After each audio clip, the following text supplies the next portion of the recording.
Yo, welcome back to the CFL podcast. Jackson State's offense surprised me, to say the least, in this in the SWAC championship yesterday. So let's talk about it, right? Because I got some stuff I just want to get off my chest with this game. But before we get into it, number one, if you would like to donate to the channel, you could do so through Cash App right here. Also, thank you so much for continuing to support my channel. All love. Y'all know I love y'all. I see the subscriber count still going up. Thank you so much. Continue to do so. Like, comment, and subscribe, and all of that good stuff. Thank you. If you hear noise in the background, that's my family. All right, we having a whole little get together on a random day. So is that they're in here. I asked them to be as quiet as they could. That's just what it is. Now, yesterday I got off of work early, thank God, and I was able to watch the game. Now, y'all, I don't have cable like a lot of people. I have streaming services now. Like, I got Netflix, I got ESPN Plus, and all of that. But for some reason, I wasn't able to watch the game on ESPN Plus. So I'm freaking out on the way home because I'm like, how am I going to watch this game? And it's only an hour away, right? And that's when I got a DM from Derek Valley. If you don't know who Derek Valley is, I'm finna tell you.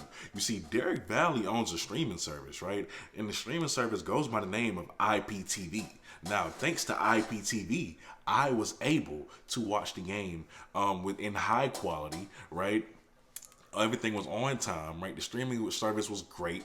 And you know what? The best thing about it was black owned. It's black owned. It's black owned. And I will always support things that are black owned.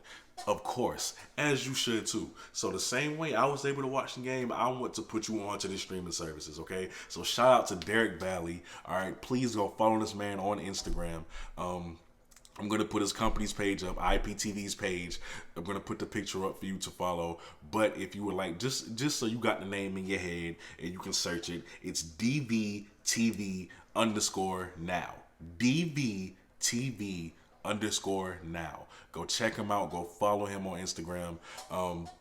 Please, you'll be doing me a huge favor. I'm really trying to put y'all onto the streaming services because it's legit. Like, I promise y'all, it's a great service to have. So please make sure you do that. Now, the run game, man. Peyton Pickett, 19 attempts, 107 yards. He averaged 5.6 yards a carry, and he had a touchdown. I never thought I would see that from him, ever. Like, after week 2, I was done with Peyton Pickett. I mean, y'all know that.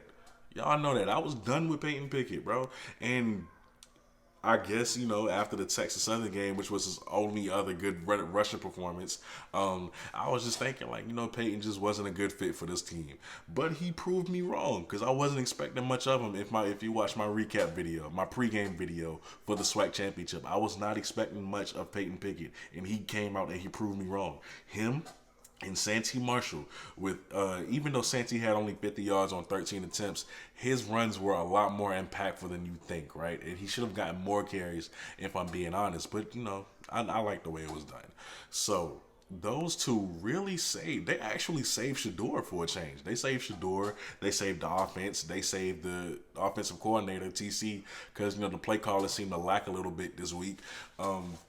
And they got the job done. Well, they were part of the reason why the job got done for Jackson State, because you got to credit the defense with their 4 sacks, right? Just keeping constant pressure on Jawan Pass and everything like that. And, of course, special teams. I mean, Warren Newman and Isaiah Bowden, name eluded me for a minute. Warren and Isaiah, right, did a tremendous job on special teams. Every time they touched the ball, I was thinking, especially Warren, like, he finna take it back. And he almost did. I wanted him to get one. But it was them, the defense, and the run game that really saved the team this week. Like, who would have thought? Who would have thought? We've been watching this team for weeks now, for weeks. And not once did we ever think the run game would be the saving grace for JSU. And and long and behold, it happens in the biggest game of the season possibly, because you're trying to get to that championship. So I want to know your thoughts, right? Like, were y'all as shocked as I was when watching this game? Were you as shocked seeing Pickett running how he was and Marshall running how he was? I don't know what happened to Martin. I don't know why he got a reduced role, right? Because I've been pounding the table for JD Martin from day one. So I don't know why he got a reduced role, but it happens. I will say this: although they had a really good game, that line is still going to be revamped in the offseason. It needs to be. It needs to be. I think the only one whose spot is really safe would probably be Tony Gray. It would be Tony Gray. Everybody else, you're going to have to fight for your position again in the offseason.